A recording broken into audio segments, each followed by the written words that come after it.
Merci d'être avec nous à cette édition du journal sur Canal Congo Télévision. Vive tension ce lundi 1er août 2022 à Benio, Nord Kivu. La population a usé des tirs de sommation pour disperser les manifestants qui s'approchaient d'une base de la MONUSCO. Ceci au lendemain de l'incident meurtrier où les casques bleus de cette mission onusienne avaient ouvert le feu dimanche sur la population à la barrière de Kassindi, causant la mort à 3 personnes et 15 blessés. Le point avec Gisèle Toko.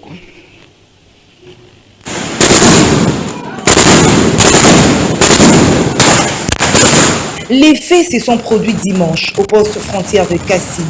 Les militaires de la brigade d'intervention de la MONUSCO de retour de congé ont forcé le passage en tirant en direction des personnes présentes sur le lieu pour des raisons inexpliquées.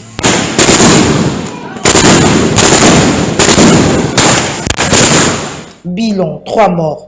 15 personnes ont été blessées, une 3e est morte suite à ses blessures à l'hôpital. Les réactions ne sont pas fait attendre. La MONUSCO juge inqualifiable et irresponsable le comportement de ces militaires qui ont fait le feu. La chef de la MONUSCO, Bintou Keïta, a annoncé que les auteurs de la fusillade ont été identifiés et mis aux arrêts en attendant les conclusions de l'enquête. Donc, ces soldats ont été mis aux arrêts par le commandant de la force parce que ce qui a été fait, et quand on regarde les images, photos et vidéos, c'est absolument pas acceptable de voir la manière dont ça s'est déroulé. Le secrétaire général des Nations Unies, Antonio Guterres, a quant à lui souligné avec la plus grande fermeté la responsabilité de ces événements. Il a par ailleurs approuvé la mise en détention du personnel militaire mis en cause dans cet incident et l'ouverture immédiate d'une enquête. De son côté, le gouvernement congolais, à travers un communiqué signé par son porte-parole Patrick Mouyaya, présente ses condoléances aux familles éplorées et exprime toute sa compassion aux blessés, tout en rassurant que des dispositions requises sont en cours pour assurer la prise en charge matérielle et judiciaire consécutive à ce drame. Les autorités congolaises soulignent que les casques bleus concernés ne pourront plus de ces faits faire partie du contingent de la MONUSCO en attendant l'aboutissement du plan de retrait de cette force onusienne de la RDC. Réagissant dans un message posté sur sa page Twitter, le président burundais Evariste Ndayishimiye, qui condamne fermement cet incident malheureux impliquant les éléments de la MONUSCO, s'est dit consterné et dit suivre de près la situation aussi, adresse-t-il ses condoléances aux Congolais. Entre-temps, une vive tension a pris de l'ampleur en ville de Beni au Nord Kivu ce lundi 1er août 2022. De nombreuses personnes ont manifesté contre la MONUSCO, ce qui a été la base des altercations sur le boulevard Niamouissi, précisément sur le pont Mouniabelou, jusqu'à la base de la MONUSCO dénommée Madiba. Les jeunes qui ont improvisé aux heures d'avant-midi un sit-in sur place ont été dispersés par les forces de sécurité qui ont usé des bombes à gaz lacrymogène. Cet agissement des casques bleus de la MONUSCO est condamné par Maître Caro Amouri, coordonnateur provincial de la coalition des ONG de lutte contre la corruption. Il a été joint au téléphone depuis Bunia par votre rédaction. Suivez.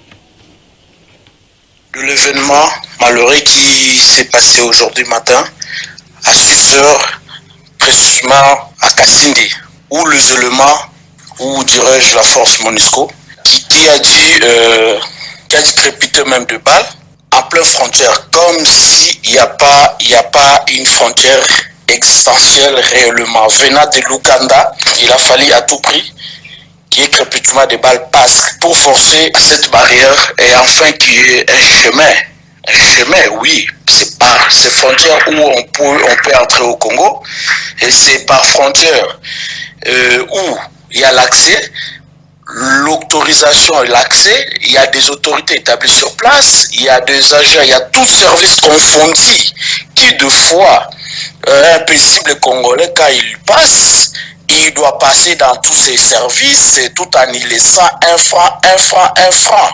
Et allez-y comprendre, quand il s'agit de la force, soi-disant maintien de la paix, qui est MONUSCO, et ils n'ont même pas 2 minutes d'attendre, madame. Ils ne peuvent pas attendre celui qui est le responsable. Et voilà, ils ont forcé à 6 heures, crépitement de balles, au point qu'il y a eu 2 morts, comme cela a été signalé, et autant de blessés. Soyez-en sûrs, nous ne sommes pas protégés. faisant sur une force de maintien de la paix et que la MONUSCO ou la Nations Unies que nous considérons comme le fils aîné des droits de l'homme, la Nations Unies que nous considérons le fils aîné des traités signés de pays a peut-être d'observer scrupuleusement ces traités tout en respectant tout ce qui a existé. Aujourd'hui, on est convaincu, quand il s'agit du Congo, même la Nations Unies, le fils aîné des droits de l'homme, il peut faire ce qu'il fait. Alors, ici j'en appelle aux autorités de prendre conscience et de prendre les choses à main. Célébration le 1er août de la Journée internationale des parents et de la Journée nationale des morts. Pour ce qui est des morts, sachez que la plupart des Congolais se sont recueillis devant les tombes de leurs êtres chers. Bob Nzamba était descendu au cimetière de la Gombe pour constater comment les familles sont venues soigner l'image des tombes de leurs proches. Suivez. Devenue une tradition, l'historique de cette double fête nationale de plusieurs années, lorsque pour des raisons idéologiques liées à sa vision politique, du recours à l'authenticité, le maréchal Mobutu, alors président du Zaïre, avait décidé de remplacer la fête chrétienne de l'Assomption par la fête des parents. Ainsi, la matinée de la journée du 1er août est réservée pour rendre hommage et se souvenir des parents et des compatriotes disparus. Les membres des familles vont se recueillir devant les tombes de leurs êtres chers. C'est le cas ici au cimetière de la Gombe. Un enseignement particulier a été constaté ce 1er août 2022. Non que les gens sont allés enterrer leurs proches, mais plutôt se souvenir de leurs et se recueillir sur leurs tombes et les rendre ça libre. A conseil izali yomone ke lukura na kati ya ba cimetière boye izali selo soit ya moto na kati ya ribota ba msusu kutu baza na confiance ko vérifier ba cimetière te ngai lukura ntengi na mone ke azali grand frère na ngai depuis akufa 2003 yango na ye penza poda sara chrétien na kati ya cimetière na kati ya tombo na ye. Le rendez-vous n'a pas été que pour des personnes venues rendre hommage à leurs proches, mais aussi pour des vendeurs de fortune, venus proposer des produits liés à la circonstance, bouquets de fleurs, vins de palmes et d'autres petits matériels pouvant servir à l'ornement des tombeaux. Les parents doivent être honorés, d'autant plus qu'ils sont une source de bénédiction. Tels sont les propos de la révérende Bénédiction Bibiane Bongo à l'occasion de la Journée internationale des parents célébrée le 1er août 2022. Cette servante de Dieu condamne aussi ceux qui incitent les gens à haïr leurs parents sous prétexte qu'ils sont des sorciers. Ces propos ont été recueillis par John Mukadi et Bob Nzamba. Honore ton père et ta mère afin que tes jours se prolongent sur terre. Cette recommandation tirée des Éphésiens chapitre 6 verset 2 est rappelée par la révérende Bénédiction Bibiane Bongo en ces jours où la RDC célèbre la journée nationale des parents. Lorsqu'on parle de la journée des parents, nous voyons d'abord la famille. Nous savons que la famille, c'est la cellule des bases. Les pays ne peuvent rien, n'est-ce pas, ne peuvent rien réussir tant que les familles ne seront jamais ordonnées. Vous comprenez? Donc, qui dit parents dit éducation. Donc, les parents, ce sont des êtres très chers qui nous ont été donnés pour faire de nous ce que nous sommes. Ils sont les représentants de Dieu sur terre.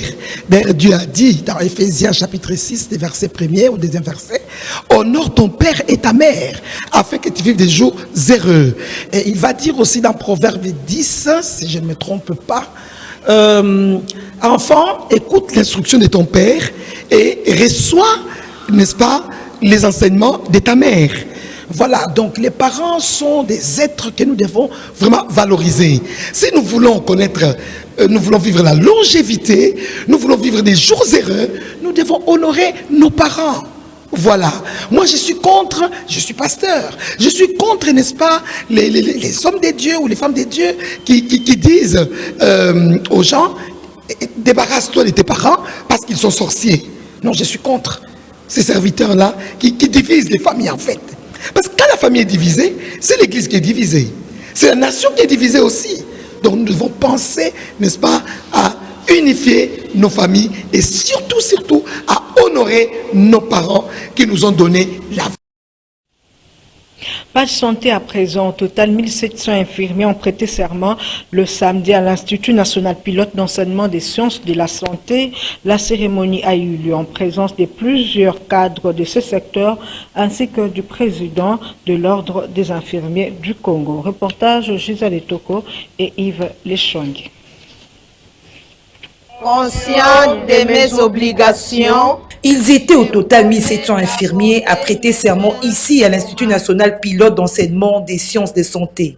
Les assermentés se sont engagés de vivre dignement et d'exercer leurs activités fidèlement en s'abstenant de tout ce qui est délétère et dangereux, à ne jamais administrer sciemment aucun médicament dangereux. je promets d'apporter mes soins aux malades avec toute l'habilité et les connaissances que je possède, sans distinction de race, de couleur, de convictions politiques ou sociales, ne négligeant aucun effort susceptible de préserver la vie, d'alléger les souffrances des malades ou de les aider à recouvrir la santé.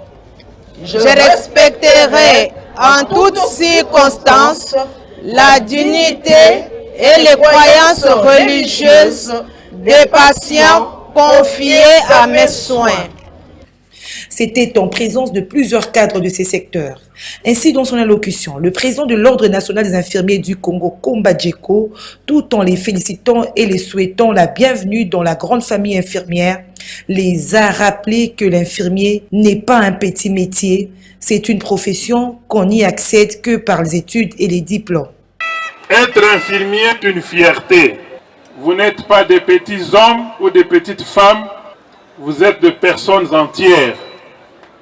Vous avez choisi d'être infirmière ou infirmier. Ce n'est pas un petit métier, c'est une profession. On n'y accède que par les études et les diplômes. On ne devient pas infirmier parce qu'on a fait beaucoup de temps dans un hôpital, non. On ne devient pas infirmier parce que mon père était infirmier, non. Il faut passer par le chemin de l'école. Et lorsque vous avez votre diplôme, vous vous inscrivez au tableau de l'ordre, vous êtes donc autorisé à travailler non seulement en RDC, mais dans tous les pays du monde. Soyez donc fiers de votre profession. Bonne fête à tous. Les assermentés se disent heureux d'être comptés parmi les infirmiers du pays.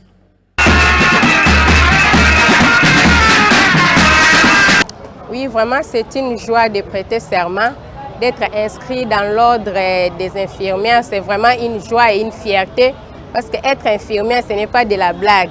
C'est vraiment une fierté, c'est une profession très noble. Vraiment, nous disons merci d'abord au Seigneur qui a permis que nous puissions prêter serment et nous disons merci à l'organisation de l'ordre des infirmières. Un diplôme de mérite à cette occasion a été remis au président de l'Ordre national des infirmiers du Congo. Ça n'arrive.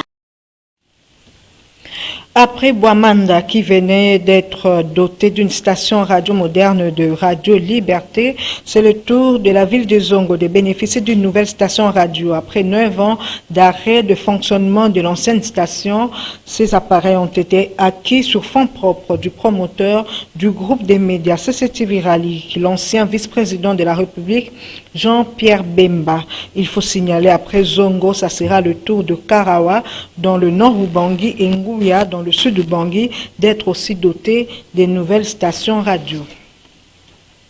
C'est un véritable cri de détresse des habitants du quartier CPA dans la commune de Mongafula qui sont en train d'assister à la spoliation du site CPA par l'hôtel de ville au profit des stations de la SNEL. Plus ou moins 100 maisons et plus de 5000 familles se retrouvent dans cette situation. C'est un reportage signé Dadi Kusaka.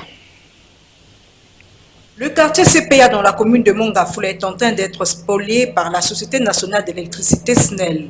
Les habitants de ce quartier qui habitent depuis belle lurette ont été surpris de voir le bulldozer de l'hôtel de ville démolir quelques maisons d'habitation au moment où ils sont pour parler avec l'autorité municipale.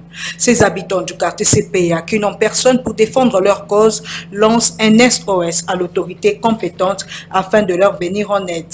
Surpris par les grands camions qui sont venus démolir nos maisons, par l'arrêté, paraît-il, de l'hôtel de ville alors que nous, on ne savait absolument rien. Hein? Mais je sais seulement qu'on a un dossier avec la SNEL par rapport à leur projet de haute tension. Néanmoins, on nous avait dit qu'ils allaient nous notifier pour maintenant passer à l'action. Mais ce mercredi-là, on a été vraiment surpris désagréablement. Ils ont détruit, en tout cas, une de ces vraiment méchantes. On sait que le sous-sol appartient à l'État, mais néanmoins, c'est l'État qui nous a donné le titre foncier pour construire. Voilà. Alors on a été surpris, ils viennent démolir sans même nous aviser, sans même notifier. Alors où allons-nous après tout? Mais nous proposons que la SNEL respecte ses engagements. On a parlé avec la SNEL à maintes reprises. Il nous a identifiés. On n'a pas construit anarchiquement comme ils le prétendent. Tout ce que je peux dire, c'est que ici c'est un projet. Et nous avons été en négociation avec la SNEL qui a évalué la valeur de nos constructions et qui a promis de nous indemniser. Et les standards internationaux pour les projets financés soit par la Banque mondiale, soit par toute autre banque, les standards, c'est le caractère humanitaire. Il faut d'abord indemniser les gens, savoir comment les délocaliser et pour que le projet soit examiné et financé. Mais ce que nous sommes en train de voir, c'est autre chose. Il s'est de souligner que ce site a été vendu il y a de cela plus de 30 ans, plus ou moins. 120 maisons y sont construites avec plus de 5000 familles. Ce serait inconcevable d'obliger ces familles à passer une nuit à la belle étoile. Cette situation doit interpeller le gouvernement congolais afin de trouver une solution dans un bref délai. En mémoire de l'honorable sénateur Oumbadi Lutete, décédé le 12 mars 2022 aux USA, les anciennes gloires de l'équipe de football Mabouilou se sont affrontés aux anciens de Vita Club dans un match de football qui s'est soldé par un score de 2-1 au terrain Oujana dans le cadre des hommages sportifs à ces grands mécènes de football. Match organisé par son frère, l'honorable Eva Mwakasa. Nadine Tchouchi-Gombo et Niwa Pezo, témoins de l'événement. Sous l'impulsion de l'honorable Eva Mwakasa, le terrain Oujana dans la commune de Kalamou a accueilli le dimanche 31 juillet 2022 plusieurs légendes de football, notamment celles de l'équipe Mabouilou et des Vita Club. Elles se sont retrouvées dans un match en hommage sportif à l'ancien président de l'équipe Mabouilou, le sénateur Oumbadi Lutete, décédé en avril aux États-Unis depuis le 12 mars de l'année en cours. 2-1, c'est le score remporté par les anciennes gloires des Mabouilou dans un match où le spectacle était au rendez-vous. Satisfait du déroulement de cette rencontre, l'honorable Eva Mwakasa, jeune frère au grand mécène du football congolais, le sénateur Oumbadi Lutete, s'est exprimé en ces termes. Ça nous a rappelé beaucoup de nostalgie, tous ces anciens joueurs de V-Club qu'on a connus quand ils étaient en pleine gloire, tous ces anciens joueurs de Mabouilou, qui étaient vraiment des grands joueurs à l'époque, on se retrouve. Ce sont des retrouvailles avec des joueurs que nous connaissons, qu'on a vus à l'œuvre, qui sont venus rendre un hommage vibrant à l'honorable sénateur Oumbadi Lutete. Ça ne peut que me faire vraiment chaud au cœur. Nous avons gardé une minute de silence. Tous ces joueurs se sont retrouvés ensemble et ça ne peut que me faire chaud au cœur parce qu'ils sont venus. Ils sont venus pour rendre un hommage vibrant à l'honorable sénateur Oumbadi Lutete. C'est la première partie. Nous allons encore suivre tout à l'heure la deuxième partie, la soirée d'hommage. Et là, je vous assure que les témoignages vont pleuvoir sur ce qu'a été Oumbadi Lutete, sa contribution considérable pour l'éclosion du football congolais. Direction le Zoo Tennis Club où une soirée d'hommage a été organisée en mémoire des illustres disparus. Dépôt des gerbes de fleurs par les anciens joueurs de Mabouilou.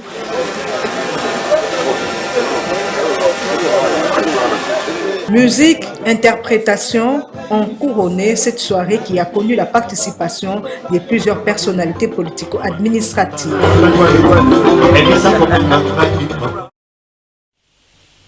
Les anciens joueurs de l'équipe Mabouilou présents à cette rencontre n'ont pas manqué de s'exprimer. Ils sont une fois de plus au micro de Nadine Tchouchi-Gombo et Niwa Pezo. joueurs de l'équipe Mabouilou présents à ce match n'ont pas manqué de s'exprimer à cette occasion. Bon, Eza Sengotro Talakaka. Au moins les deux couleurs, Eza ici donc, Umbazalaki na avec club, Akina Mabouilou, Bakoufi, Bakendendo, Basangisi Biso Bozé Sengo. Ngako na souhaité que tu l'aies comme Anazo. Notre président Ivaris a ça le comme support la mémoire ba dirigeant nyonso na ma joueur avec Yamabouilou. Faut ça sous activité pour la deuxième fois. Message ezali que retrouver sali kitoko makasi talaka papoto yoko lela wana umbadi lutete aki mesene munene. Donc na ba dirigeant tout Yamabouilou ndenge bandaka o atikalaka ngai. Vraiment c'est omi ko kuta bandeko na biso vita. Grâce à Balende Sali Bisolo Tokomane Tokomi. Pardon? Michaud Lokate. C'est Kamabouil. Vraiment merci. Na sepeli na rencontre oyo. Oyo ezalaki na hommage à ancien président na biso. Umba Dilutete na président Kimpedi. Vraiment sali bien. Retrouver moi makasi. To kabona ba 30 ans passés. Tio komona na susu vraiment match eleki na climat moka bien. Et si dans ma bézara qui était vraiment match il est très bien. On a bêté vite ça fait moins 3 ans comme ça mais la tigre la bêté ma bouillouté. Ce sont des anciennes équipes qui ont un peu gloire et à football congolais. Fort malheureusement tu au coup dans c'est aussi de tiki donc il a déjà plaisir pour moi parce que na moni ba vena biso qui ta catch ni na balgo tout ba bêté na imana mais on déplace pe na ba banda musana bango. Donc ça plaisir pour nga parce que ba icône plus ba monument le football congolais. C'est déjà quelque chose de bien. Parti, mais l'honorable sénateur Umba Dilutete vivra à travers ses nombreuses bonnes œuvres. Fin de cette édition du journal sur Canal Congo Télévision. Merci de votre attention soutenue.